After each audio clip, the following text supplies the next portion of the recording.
आप सभी को नमस्कार। मेरे साथ इस स्पेशल सेशन में है शीतांशु शेखर, जो मोतिहारी ईस्ट चंपारण बिहार से हैं। शीतांशु की जो सक्सेस जर्नी है, ये बहुत ही इंटरेस्टिंग है। पहली बात तो मैं ये बता दूं कि शीतांशु एक वर्किंग प्रोफेशनल है, यानी एक जॉब में है। इन्होंने पूरी तैयारी एसएससी सीजीएल की जो करी है, वो जॉब में रहते हुए करी है। कई बार मेरे पास वर्किंग प्रोफेशनल्स के क्वेश्चंस आते हैं कि हम जॉब में रह के तैयारी कैसे करें। तो सितांशु से बेहतर कोई नहीं हो सकता उनको बताने के लिए कि कैसे टाइम के क्रंच होते हुए भी इन्होंने तैयारी करी। साथ ही साथ इनकी परफॉर्मेंस भी मैं आपको बताना चाहता हूँ कि सितांशु ने 15 नवंबर को टीए 2 का एग्जाम दिया था, जिस दिन मैथ्स कठिन आई थी।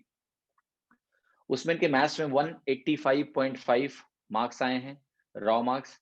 और इंग्लिश में 186.5 मार्क्स आए हैं। तो टीए 2 में इन्होंने टोटल 372 स्कोर किया है आउट ऑफ 400, और वो भी टफ मैथ वाले दिन। सो डेफिनेटली इनका स्कोर और बेहतर बाद में होगा। शीतांशु से पूरी जानकारी लेंगे और आगे बढ़ते हैं और इनकी पूरी जर्नी जानते हैं। शीतांशु, आपका बहुत बहुत स्वागत है। Thank you sir. राइट। शीतांशु, पहला सवाल मेरा ये है कि आप जितने भी बच्चे इसको देख रहे हैं, आप सबसे पहले ये बताइए कि आप कहाँ जॉब कर रहे हैं और कब से कर रहे हैं? सर मैं यहाँ पे ओडिशा में वेदांता लिमिटेड में जॉब कर रहा हूँ सर। और हम्म। मैं यहाँ पे जून 2018 से जॉब कर रहा हूँ। ऑलमोस्ट 2.5 साल हो चुके हैं मैं यहाँ काम करते हुए सर। हम्म। और मैंने इसकी पूरी प्रिपरेशन मैंने जॉब के रहते हुए भी स्टार्ट की है, और अभी भी सर ऐसे ही है तैयारी तो इसकी। तैयारी के दौरान आपने कोई लंबी छुट्टी हमारी तैयारी के लिए या नहीं? हम्म, सर मैंने टीयर 1 के पहले छुट्टी ली थी 10 दिन की, और टीयर 2 के पहले ली थी 2 हफ्ते की सर। बस ये छुट्टी ली थी बस। अच्छा। ओके। और ये अटेम्प्ट आपका कौन सा था शीतांशु, पहला या दूसरा? सर ये सेकेंड था सर। दूसरा अटेम्प्ट था आपका। दूसरा था ये सर। राइट। फिर अब मुझे ये पूछना है कि आपने जब 15 नवंबर का पेपर दिया, मैं मैथ्स से ही शुरुआत करता हूँ क्योंकि मैथ्स को लेके काफी प्रॉब्लम लोगों को आई। सो पेपर देखते वक्त आपका पहला फीडबैक क्या था? जब आप पेपर्स कर रहे थे, क्या आपसे कंफर्टेबली सवाल हो रहे थे? आपका रिएक्शन क्या था? और जब आप एग्जाम से बाहर निकले तो आपने लोगों का रिएक्शन देखा होगा क्या है, तो tell us about that, because definitely 15 नवंबर के हिसाब से आपने बहुत अच्छा स्कोर किया है। सो आप थोड़ा-सा अपना रिव्यू बताइए उस पेपर का, तो अच्छा रहेगा। सर मैंने मेंस एग्जाम के पहले बहुत सारे मॉक दिए थे। ऑलमोस्ट मैंने 100 प्लस मॉक दिया है। तो उससे मेरा प्रैक्टिस काफ़ी अच्छा हो गया था।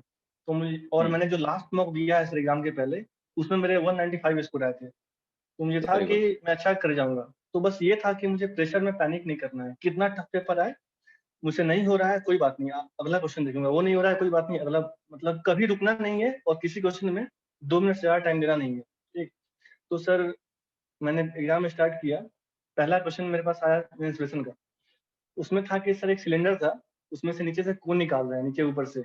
उसका फिर हुँ, टोटल सर्विस एरिया पूछ रहे थे। तो सर ये मैंने सोच के आया था कि ऐसा क्वेश्चन रहेगा जिसमें कट कर रहे हैं, कुछ निकाल रहे हैं, इसमें तो मैंने स्किप करना है पहले बार में, क्योंकि तो लेंदी पड़ता है इसमें। तो मैंने ये सवाल स्किप किया।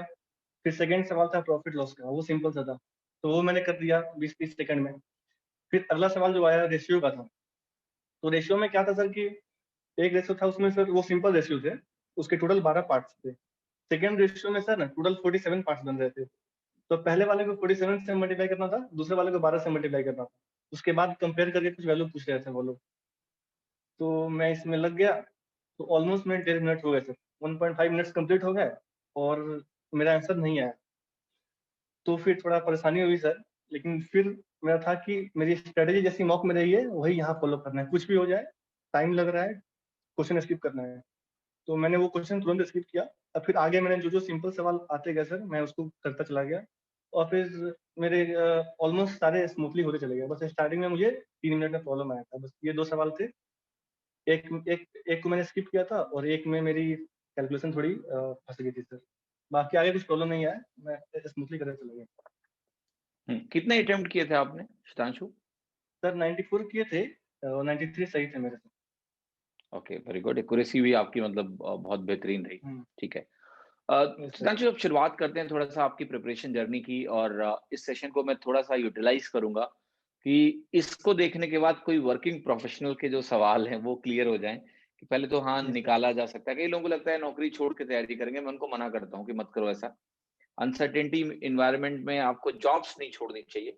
उसके साथ ही एग्ज़ाम, और दूसरी बात है, मुझे लगता है सीजीएल जैसा एग्ज़ाम निकाला जा सकता है जॉब के साथ, ये मेरा अपना मानना है। सो शीतांशु, अभी मैं थोड़ा तैयारी के फ़ेज़ में आपको लेके जाऊँगा वापस और आपको यस सर। डिटेल में सारी चीज़ें बतानी पड़ेंगी कि कैसे आपने तैयारी करी, क्या करा। टियर 1 में आपका स्कोर शितांशु कितना था? सर टियर 1 में मेरे स्कोर थे रॉ स्कोर 141.5, तो चूँकि मेरा पेपर टफ शिफ्ट में था, तो वो बढ़ के 178 हो गए थे सर। इंग्लिश के लिए आपने कौन-कौन सी बुक्स यूज़ करी हैं अपनी तैयारी में? सर मेरे पास सर क्लीन टू पैरामाउंट की है sir volume 1, volume 2 Neetu ma'am की, और एक मिरर ऑफ कॉमन एरर्स है, वो भी यूज़ करता हूँ सर। ये 2 बुक्स है बस। जब पहला अटेम्प्ट आपने दिया था, इन दोनों किताब को कवर किया था आपने? सर पूरा नहीं किया था, कुछ-कुछ मतलब पार्ट किए थे। जैसे नरेशन किया हुँ। था, वॉइस किया था, और आपके क्वेश्चन टाइप किए थे। मतलब कि जो सिंपल सिंपल टॉपिक्स हैं, वो सब मैंने कवर किए थे। पूरा और मतलब इस बार टाइम जब भी आपने मिलता नहीं है अटेम्प्ट इसमें। दिया इस बार जो इस बार आपने अटेम्प्ट दिया ऑलमोस्ट उसमें इस बार पूरा कवर ऑलमोस्ट मैंने किया? सब कुछ पढ़ा है। ओके। जब पहला अटेम्प्ट आपने दिया था तो क्या आपने वोकैब्युलरी की कोई स्पेसिफिक तैयारी करी थी? नहीं सर, मेरे पास टाइम था नहीं सर उतना। अच्छा, ओके, ओके। हाँ, खैर आप वर्किंग प्रोफेशनल हैं, इतना टाइम आपको वाक़ई में नहीं मिलता होगा। शिरांशु 1-2 पॉइंट मुझे और समझना है कि जैसे जो अभी एग्ज़ाम में जब भी एग्ज़ाम हो रहा है, चाहे वो 18 का एग्ज़ाम हुआ या 19 का एग्ज़ाम हुआ, तो एक कैलकुलेशन एस्पेक्ट को लेके बच्चे काफ़ी परेशान दिखते हैं कि कैलकुलेशन कैसे बेहतर यस करें, सर। कैलकुलेशन कैसे बेहतर करें? आपका क्या व्यू है? क्योंकि कैलकुलेशन को मैं एक अलग नज़रिए से देखता हूँ। I do not look at calculation की वैदिक मैथ्स में बार-बार ये बोलता हूँ कि वैदिक मैथ्स नहीं सीखना है, वो एग्ज़ाम में नहीं लगता है। बट जो एप्रोक्सीमेशन स्किल्स हैं, जैसे डेसिमल यस कैलकुलेशन है, सर। तो आपकी एप्रोक्सीमेशन स्किल काम आती है। बहुत सारी चीज़ें हैं। मेरा जो फ़ोकस है क्वेश्चन सॉल्विंग का, चाहे मैं यूट्यूब पे कर रहा हूँ, मैं क्रैश कोर्स में कर रहा हूँ, ट्रेडिशनली तो करना ही करना है, बट अल्टरनेट क्या है कि जैसे कई बार होता है कि ये कैलकुलेशन बड़ी खतरनाक है, वो कैलकुलेशन ज़रूरी है करके देखना कि वो हम किस तरीके से सोच सकते हैं, अप्रॉक्सिमेट कर सकते हैं यस या सर। क्या कर सकते हैं। एग्ज़ाम देते वक़्त जब आप एग्ज़ाम दे रहे हो या मॉक दे रहे हो, वहाँ पर ये चीज़ें कई लोगों के दिमाग में होता है ये चीज़ अप्लाई नहीं होती है, लगता नहीं है, ये नहीं होता है। आपका क्या व्यू है? और कैलकुलेशन फ्रंट से आपको कितनी दिक्कत आई एग्ज़ाम में अरिथमेटिक सेक्शन में या फिर मेंसुरेशन के कुछ सवाल अगर कैलकुलेटिव दिखे तो? सर मैंने मॉक्स काफ़ी लगाए थे सर। मैंने 100 प्लस हुँ, मॉक्स लगाए थे टियर 2 के। तो उससे मेरा कैलकुलेशन ऑलरेडी काफ़ी स्ट्रॉन्ग हो चुका था। और मैंने आपके जो भी कोर्स पढ़े थे सर, तो सर कैलकुलेशन के लिए 2-3 चैप्टर बहुत ही इम्पोर्टेंट है। जैसे नंबर सिस्टम, आपका परसेंटेज, रेशियो, एवरेज। ये 4 चैप्टर हैं बहुत छोटे सर, बट इनमें जितना पकड़ होगा सर ना, कैलकुलेशन उतनी फास्ट होगी। जैसे डिविजिबिलिटी पता होनी चाहिए, और सर आपने एक पढ़ाया हुआ है, वो लास्ट 2 डिजिट्स, वो मतलब बहुत काम का चीज़ है सर। हुँ। बहुत सारे क्वेश्चन में सर यूनिट डिजिट लगता है, बट लास्ट 2 डिजिट्स नहीं लग पाते हैं सर।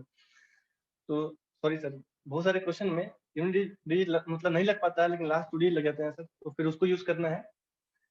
तो ऐसे करते-करते सर धीरे-धीरे काफ़ी मतलब आप उस चीज़ को अप्लाई करने लग जाएँगे एग्ज़ाम में। तो सारी चीज़ें यूज़ होती हैं सर, ऐसा नहीं है। तो हुँ, हर चीज़ें हुँ, हुँ, अप्लाई हुँ। करनी है। तो सितांशु अब मैं उस सवाल पे आता हूँ कि लेट्स से अगर आपको किसी को रिकमेंड करना हो आज, नया बच्चा जो भी ये तैयारी कर रहा है यस सर। कि उसको मैथ्स की तैयारी करनी है, तो उसको ज़ाहिर-सी बात है यूट्यूब भी आज की डेट में इंसेपरेबल है, लोग फॉलो करते हैं। आप क्या रिकमेंड करोगे उसको कैसे तैयारी करनी चाहिए अच्छा स्कोर करने के लिए एग्ज़ाम में? मैं सवाल ये पेड कोर्स पर्सपेक्टिव से नहीं पूछ रहा हूँ कि वो लेना है कि नहीं लेना है, right? That's a different story. मैं आपका पर्सपेक्टिव जानना चाहता हूँ कि आपकी एक ऑनेस्ट एडवाइस क्या होगी, किसी भी नए बच्चे के लिए जो बिल्कुल नया है अभी, तैयारी करने आ रहा है, तो उसको कैसे ऑनलाइन कंटेंट को यूज़ करना चाहिए? और किस तरीके से उसको तैयारी अपनी मैथ की शुरू करनी चाहिए कि वो अच्छा कर पाए एग्ज़ाम में? सर सबसे पहली बात कि वो पहले 2-3 मॉक दे, सीजीएल 18 मेंस के मॉक दे वो। 2 मॉक मैथ्स के, 2 मॉक इंग्लिश के। और उसमें सर हर चैप्टर का वो देखेगा कि चैप्टर कौन-सा उसका वीक है, कौन-सा स्ट्रॉन्ग है। ठीक है सर? तो जो उसका वीक चैप्टर है, वो ऑनलाइन जाके 2-3 टीचर जो फेमस-फेमस है, जैसे आप हो गए, अभिनय सर हो गए, और 1-2 और हैं। उनके आप 1-1 घंटे का उनका वीडियो देखिए उस चैप्टर के, जो आपके वीक हैं। और जिनकी जिनकी बात आपको समझ आ रही है, जिनसे आप कनेक्ट कर पा रहे हो, जिनसे आपकी ट्यूनिंग सही बैठ रही है, बस उनका कोर्स ले लो बस, और उसके बाद लग जाओ। जैसा वो बोल रहे हैं वैसा करो, काफ़ी मतलब इम्प्रूवमेंट होगा सर। ये नहीं हुँ, कि सर इस टीचर का नाम ज़्यादा है तो इनसे पढ़ लिए, ऐसा कुछ नहीं है। आप जो आपका वीक चीज़ है, आप सबसे पढ़िए, जो आपको अच्छा लगे, जो आपको समझ में आ जाए, जिनकी बातें समझ में आ रही हैं, आप बस उनसे पढ़ सकते हैं। हुँ, हुँ, हुँ। और कंटेंट आप उसको क्या रिकमेंड करोगे? मतलब जैसे आज की डेट में ये भी है कि बुक्स कौन सी लें? आपने अपनी तैयारी में कौन-कौन सी किताबों का इस्तेमाल किया? ये थोड़ा बताइए इसके बारे में। प्रैक्टिस का सोर्स क्या था आपका? कैसे प्रैक्टिस किया आपने? तो प्रैक्टिस के लिए जो आप लोग जो मटेरियल प्रोवाइड करते हैं, वो था ही सर मेरे पास। और मैंने एक एक्स्ट्रा मटेरियल मेरे पास था, क्वांटम कैट सर्वेश वर्मा की सर। वो बुक काफ़ी हुँ, अच्छी है। तो उससे मैंने ज्योमेट्री पढ़ा है, मिक्सचर पढ़ा है, नंबर सिस्टम पढ़ा है। तो वो सर काफ़ी हेल्पफुल है। तो उसके साथ ना सब चीज़ नहीं करना है, उसका जो लेवल 1 तक करना है बस। एग्ज़ाम्पल सारे प्लस लेवल 1। तो उससे आपको पूरा मतलब आइडिया लग जाएगा कि हाँ, चैप्टर क्या है, कैसे सवाल आते हैं। और इतना सब हुँ, कुछ हो जाए, तो आप सीजीएल 18, सीपीयू 18, 19 और सीएचएसएल ये 18 के बाद ये टीसीएस वाले सारे सवाल लगाएँ एक बार। तो आपके पास नया कुछ नहीं बचेगा और इसी को 2 बार लगाएँ, 3 बार लगाएँ। इतना करने से आपको हर एक क्वेश्चन याद होना चाहिए कि एग्ज़ाम में सेम सवाल आए तो आप उसको 15-20 सेकंड में कर पाएँ। बस इतना प्रैक्टिस होना चाहिए। कोई भी चीज़ ये नहीं कि सर कोई चीज़ मुझे पता है, लेकिन लग रहा है देखा हुआ सा है, मैं उसमें 1 मिनट लगा रहा हूँ, ऐसे नहीं। जो चीज़ देखा है उसको आपको 15 सेकंड, 20 सेकंड में करना है। बस इतनी प्रैक्टिस होनी चाहिए। हुँ।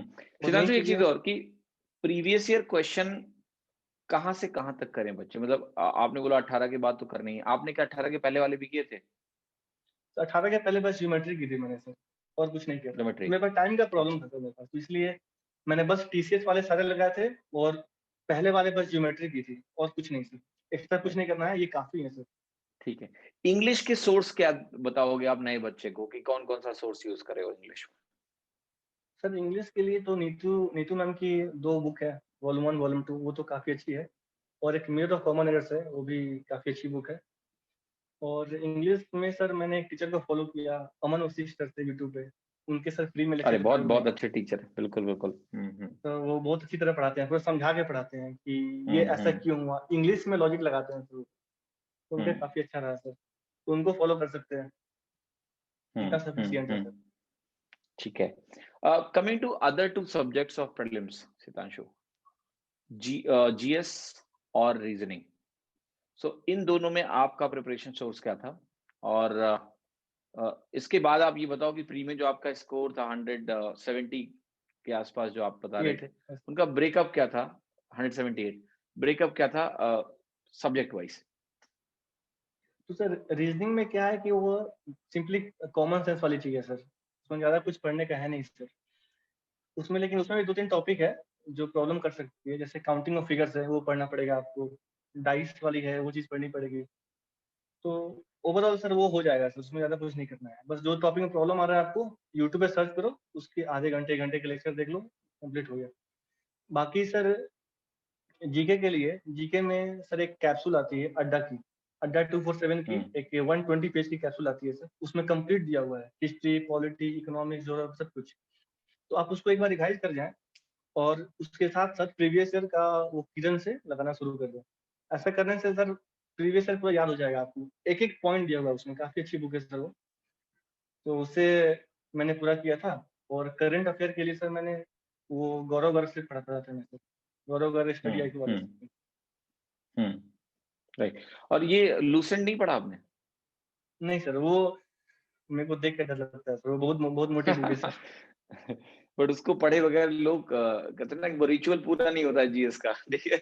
सर हुँ, टाइम है तो पढ़ सकते हैं, बट मेरे पास टाइम का बहुत प्रॉब्लम था सर। तो मैंने सारा टाइम हुँ। अपना मैथ्स और इंग्लिश में इन्वेस्ट किया है सर। सो कितने-कितने क्योंकि मार्क्स सर आपके बने प्री में? हुँ, सर प्री में सर मेरे जीके में थे 18 नंबर थे, बहुत कम थे सर। और रीजनिंग में थे 46, मैथ्स में थे 37 और इंग्लिश में थे 41। 40.5 थे ये सर, 40.5 रॉ मार्क्स थे आपके। रॉ मार्क्स थे सर। ओके, ओके, ओके, ठीक है। अब सिद्धांशु मैं इस क्वेश्चन पे आता हूँ जो एक वर्किंग प्रोफेशनल के लिए जो टाइम क्रंच सिचुएशन है, मैं अब आपका ना चाहता हूँ कि क्या प्लानिंग बिकॉज़ वर्किंग प्रोफेशनल के लिए टाइम बहुत ज़्यादा इम्पोर्टेंट है कि मेरे पास यस सर, नौकरी भी करनी है, देन मुझे पढ़ाई भी करनी है। सो क्या यस सर। आपने प्लान किया जब आपने तैयारी शुरू करी तो वाज़ देयर एनी प्लान कि मुझे सुबह इतने बजे उठना है? क्या था मतलब पूरा आप थोड़ा-सा शेड्यूल के बारे में बताइए? सर मेरा जो ड्यूटी है सर, उसमें मेरा कोई फिक्स शेड्यूल है नहीं सर। हफ्ते के 2 दिन से मेरा मॉर्निंग शिफ्ट लगता है, सुबह 6 बजे से लेके 2 बजे तक। 2 दिन नाइट शिफ्ट लगती है सर, 2 दिन डे शिफ्ट लगता है। तो मेरा पूरा बायोलॉजिकली क्लॉक से गड़बड़ है मेरा। हुँ, तो उसमें कोई फिक्स शेड्यूल था नहीं सर, जब टाइम मिले पढ़ो। ऐसा नहीं कि अभी उठे अभी पढ़ो, ऐसा ये नहीं सोचना है कि हाँ, अभी उठ के थोड़ा फ्रेश होऊँगा, थोड़ा कुछ देख के, वो सब कुछ नहीं। जब टाइम मिले पढ़ो। तो उसमें सर मैंने प्लानिंग प्लानिंग ये थी सर कि जो भी सर मेरे वीक वीक पोर्शन है, उसको मैं रूम पे पढ़ूँगा मैथ्स के। वो आपकी वीडियोज़ देख लिए, चाहे गूगल से यूट्यूब से देख लिया मैंने। मैं रूम पे हमेशा नए-नए कॉन्सेप्ट पढ़ूँगा, नई चीज़ें पढ़ूँगा, नई चीज़ें सीखूँगा मैं। और मैं ऑफ़िस में जाऊँगा, तो वहाँ पे सर एक डायरी होती है, पॉकेट डायरी, ₹10 वाली सर। उसको हुँ, यूज़ हुँ, करिए हुँ। और आप टेक्स्ट बुक से या ग्रेडअप से क्विज़ लगाइए, 5 मिनट वाले, 10 मिनट वाले क्विज़ लगाइए।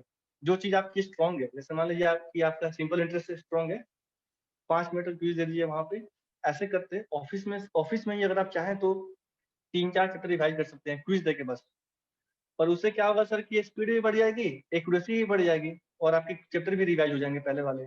और आप घर पे नई चीज़ें पढ़ ही रहे हो, तो आपका ओवरऑल डेवलपमेंट हो रहा है सर। तो ये ऐसे मैथ्स में करना है और इंग्लिश में सर। सितांशु, ये कैसे पता किया था आपने कि मेरा ये कमज़ोर है और मेरा ये टॉपिक मजबूत है? सर वो मॉक्स देने हैं सर। मॉक्स देने के बाद सर आप 3-4 मॉक देंगे तो आपको लग जाएगा, अरे! इसके मेरे हर बार इसमें टाइम लग रहा है इस सवाल में। टाइम स्पीड डिस्टेंस में मेरे हर सवाल में, हर मॉक में सर 3 मिनट लग रहे हैं, 4 मिनट लग रहे हैं। तो वो आपका वीक है। तो आप उसको घर पे आराम से बैठिए, डेली 3 घंटा निकालिए, 3 या ढाई घंटे जितना निकाल सकते हैं आप, उसमें पढ़ाई कीजिए।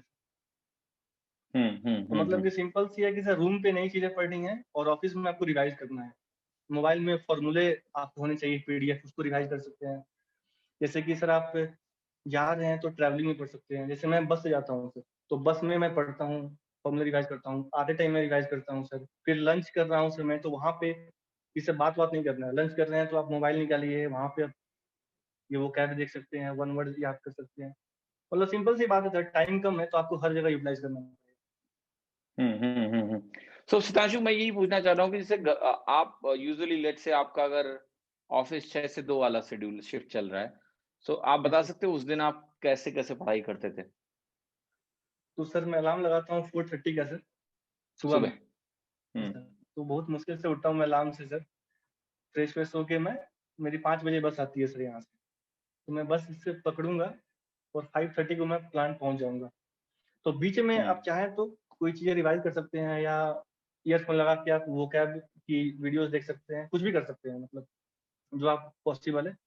फिर वहाँ पे आप आधे घंटे पहले पहुँच रहे हैं, आपकी शिफ्ट स्टार्ट हो रही है 6 बजे से, आप 5:30 पहुँच रहे हैं, तो उस आधे घंटे को यूटिलाइज़ करिए। आधे घंटे में आप 2 क्विज़ लगा लीजिए, 2 मैथ्स के लगा लीजिए क्विज़, 2 चैप्टर के, सेक्शनल टेस्ट लगा लीजिए, नहीं तो आप फिर इंग्लिश के, वॉइस के 5 मिनट वाले क्विज़ लगा लीजिए। मतलब कि जब भी आपको टाइम मिल रहा है, आप वहाँ क्विज़ लगाइए। फिर सर मेरी ड्यूटी स्टार्ट हुई 6 बजे से लेके 2 बजे तक, तो बीच में भी जैसे मान लीजिए आपको टाइम मिलता है कि हाँ, अब थोड़ा काम थोड़ा कम है, तो हाँ, बैठे हुए हैं, तो मोबाइल में जैसे इडियम फ्रेज़ खोल के बैठ गए, उसका पीडीएफ है आपके पास, तो उसको आप देखते रहिए। तो मैं सर पूरा इडियम फ्रेज़, वन वर्ड सब कुछ सर प्लान में किया है। मैंने रूम पे कुछ नहीं पढ़ा उसके लिए। हुँ, तो उसके बाद मैं सर ऑफ़िस से 2 बजे मतलब खत्म होती है मेरी शिफ्ट, 3 बजे रूम पे आऊँगा। साढ़े 3 तक मैं खाना-वाना खा के, मैं 4 बजे तक सो जाऊँगा मैं, क्योंकि थक के आने के बाद सर पढ़ाई नहीं हो पाएगी सर। तो हुँ, 4 बजे हुँ, सोऊँगा और फिर 6 या 7 बजे मैं उठ जाऊँगा सर। तो उठने के बाद थोड़ा रिलैक्स फ़ील होता है सर।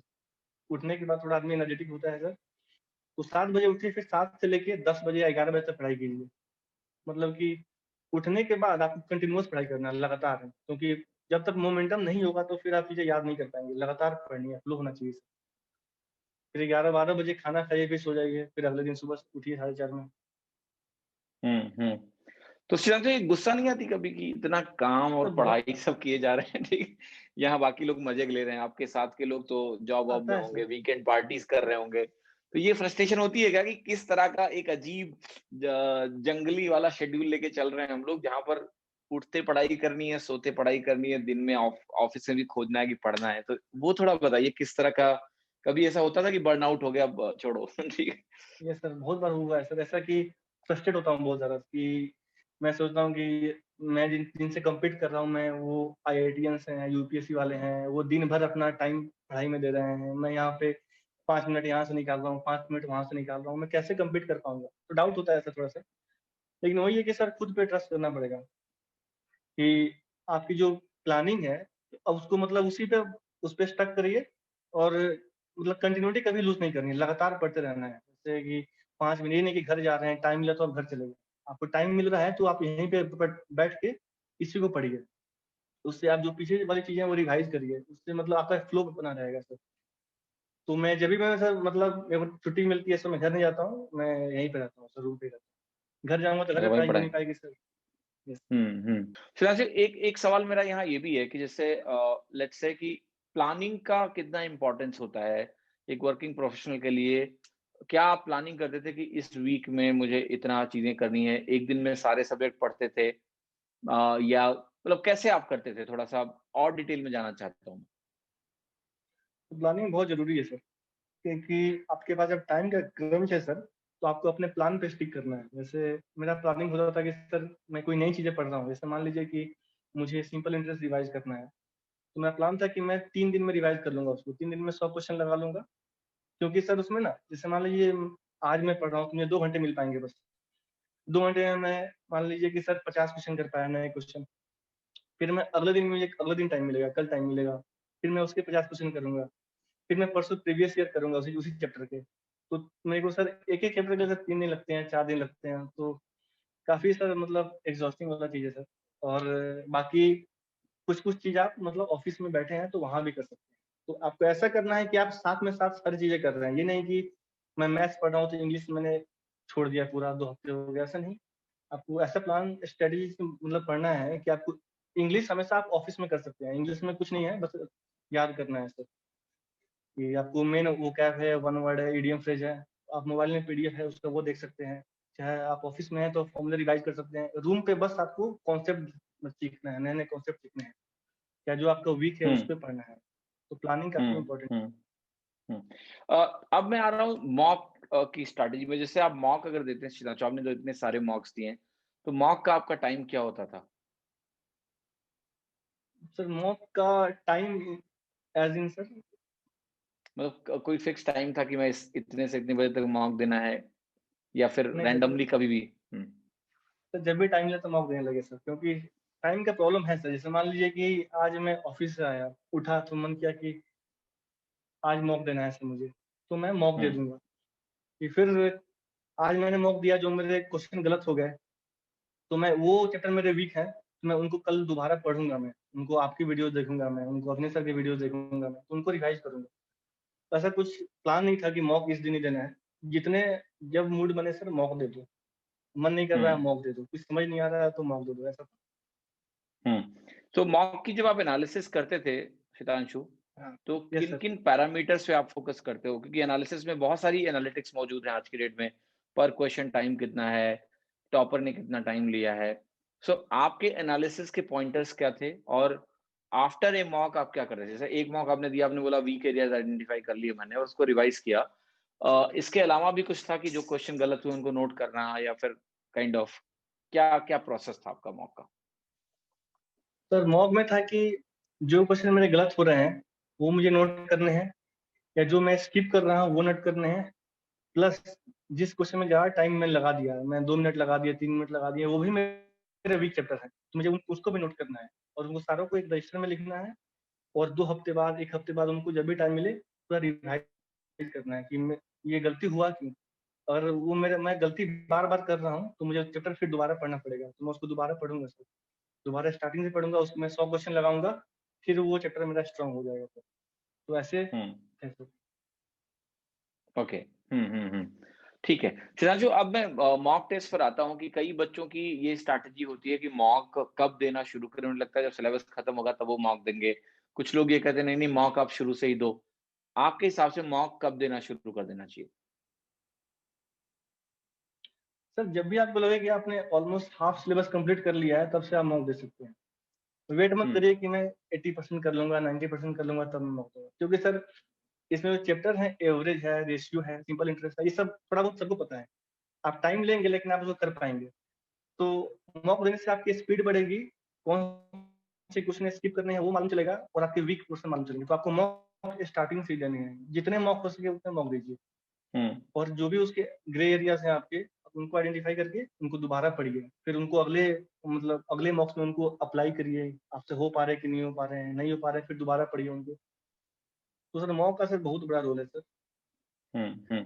आप प्रीलिम्स के लिए कितने मॉक रिकमेंड करते हो किसी एस्पिरेंट को? जैसे मैक्सिमम की तो कोई लिमिट नहीं है, बट मिनिमम उतने मॉक उनको देने यस चाहिए सर। प्री के लिए? सर तो मैंने 19 या 20 दिए थे, बाकी ये सफिशिएंट है। ज़्यादा ज़्यादा भी मतलब मतलब नहीं नहीं दे सकते हैं, मतलब आप 20-30 दे देंगे तो काफ़ी है सर, उससे आपको पूरा आइडिया लग जाएगा कि हाँ, कौन सेक्शन पहले करना है, कैसे क्वेश्चन स्किप करने हैं, ये सब आइडिया लग जाएगा। तो 20-30 काफ़ी है सर। प्रीलिम्स के लिए, और मेंस के लिए आपने इंडिविजुअल कितना-कितना रिकमेंड करोगे? तो मेंस के लिए तो जितना दे पाए उतना कम ही है सर। तो हुँ। मेंस के लिए कम से कम 80 या 100 तो आपको मैथ्स के मॉक देने हैं और इंग्लिश के भी 40-50 दे सकते हैं सर। हुँ, हुँ। सो ये मेंस वाले मॉक आप शितांशु प्रीलिम्स के बाद आपने देना शुरू कर दिया था या प्रीलिम्स के पहले भी कुछ मेंस के मॉक दे रहे थे आप? Yes sir. तो मैंने प्रीलिम्स के प्रीलिम्स से बाद? पहले एक भी मॉक नहीं दिया था सर। में सारे मैंने मॉक्स मेंस वाले प्री के बाद ही दिए हैं सर। अच्छा, अच्छा, अच्छा। Understood, understood. ठीक है, ठीक है। शितांशु एक चीज़ और कि बच्चे कई बार पूछते हैं कि मॉक टेस्ट सीरीज़ में कौन-सी मॉक टेस्ट सीरीज़ जॉइन करना चाहिए? मैं आपका टेक चाहता हूँ कि जैसे कोई अगर 2 मॉक टेस्ट सीरीज़, मैं खुद बोलता हूँ कि आप कभी भी 1 मॉक टेस्ट सीरीज़ जॉइन ना करो। 2 करने से क्या होता है, 2 यस सर। पर्सपेक्टिव एटलीस्ट मिलते हैं। मोनोटोनस नहीं होता है, आप एक जगह मॉक दे रहे हो सकता है उसमें मोनोटोनी आए। दूसरा मतलब 2 टेस्ट मिलता है आपको, सिंपली कहने का मतलब मेरा ये है। तो आपके रिकमेंडेशन क्या हैं मॉक टेस्ट के लिए कि क्या मॉक टेस्ट बेहतर हैं? फिर मैं आपसे कुछ और सवाल भी पूछूँगा जो शायद एस्पिरेंट को डिसीजन मेकिंग में हेल्प करेंगे। सर कम से कम तो 2 मॉक होने चाहिए। 2 कंपनीज़ के मॉक लगाइए और जितने ज़्यादा हों उतने अच्छे हैं। जैसे मैंने सारे मॉक ले रखे थे। सुपर मॉक्स थे, ओली बोर्ड वाले थे, वो सब काफ़ी अच्छे मॉक्स हैं। तो आपको हर तरह का एक्सपीरियंस होना चाहिए। सबके 2-2 मॉक लगाइए, सबके 3-3 लगाइए। मतलब जितने आप ज़्यादा एक्सपेरिमेंट रूम पे करेंगे ना, उतना आपको एग्ज़ाम में हेल्प करेगा सर। तो मैं तो यही बोलूँगा कम से कम 2 या 3 मॉक आप परचेज़ कर सकते हैं और आप सब में से लगाएँ, सब में से लगाएँगे आप। एक चीज़ शितांशु और भी कि जो भी वर्किंग प्रोफेशनल्स ये इंटरव्यू देख रहे हैं, उनके लिए आपका क्या एक आखिरी संदेश है? प्लस बहुत सारे ऐसे बच्चे होंगे जो इस वीडियो को देख रहे होंगे, इंस्पायर होंगे आपसे, उनके लिए क्या संदेश है? सीजीएल का एग्ज़ाम बहुत लंबा प्रोसेस भी कई बार हो जाता है। आपकी हर चीज़ को टेस्ट करता है, पेशेंस को, परसिस्टेंस को, करेज को, कॉन्फिडेंस को। तो एक तो वर्किंग प्रोफेशनल के लिए एक मैसेज, और जो यंग नए एस्पिरेंट्स हैं उनके लिए कोई मैसेज? तो वर्किंग वालों के लिए मेरा यही मैसेज है कि आप गिव अप ना करें। आपके नंबर कम आ रहा है कोई बात नहीं। आपके मॉक्स में स्कोर कम आ रहा है कोई बात नहीं। आप लगे रहें, आपके वीक एरियाज़ आइडेंटिफ़ाई करें और उसको पढ़ें। और ऑफ़िस में आप काम कर रहे हैं, तो जितना उस टाइम को यूटिलाइज़ कर पाएँ उतना सही है। जैसे ऑफ़िस में आपके पास मोबाइल में हर चीज़ की पीडीएफ होनी चाहिए। मैथ्स में सारे फ़ॉर्मूले की पीडीएफ होनी चाहिए, वो सब आप ऑफ़िस में करेंगे। रूम पे आप बस नए कॉन्सेप्ट पढ़ेंगे। ऐसे क्या होगा कि आप अगर ऑफ़िस में क्विज़ लगा रहे हैं, तो आपकी स्पीड भी बढ़ रही है, एक्यूरेसी बढ़ रही है और आप नई चीज़ें भी सीख रहे हैं रूम पे। तो ओवरऑल आप आगे बढ़ रहे हैं। तो बस लगे रहिए, रुकना कभी नहीं है क्योंकि अभी आपके स्कोर कम भी आ रहे हैं, तो कोई दिक्कत नहीं है। मेंस एग्ज़ाम बस 2 घंटे का है, वो 2 घंटे आपके सही निकल गए, तो फिर पूरा आगे सब आपका ही खेल है।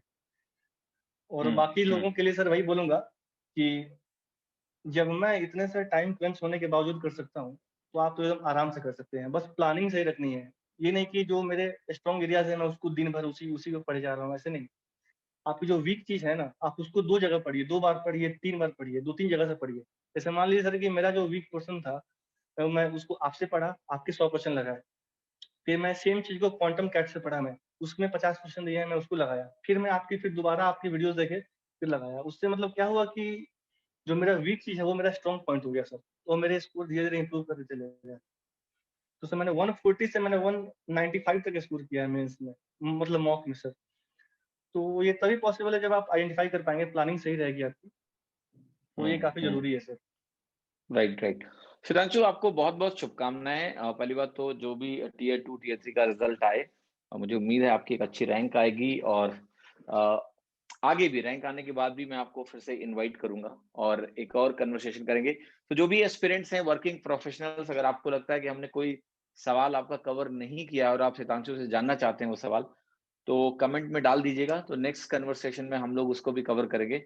सितांशु आपका बहुत-बहुत शुक्रिया, और यस सर। उम्मीद करता हूँ कि आप अपने जीवन में, करियर में बहुत आगे बढ़ें और अपने इलाके का राज्य का नाम रोशन करते रहें। Thank you so much Shitanshu.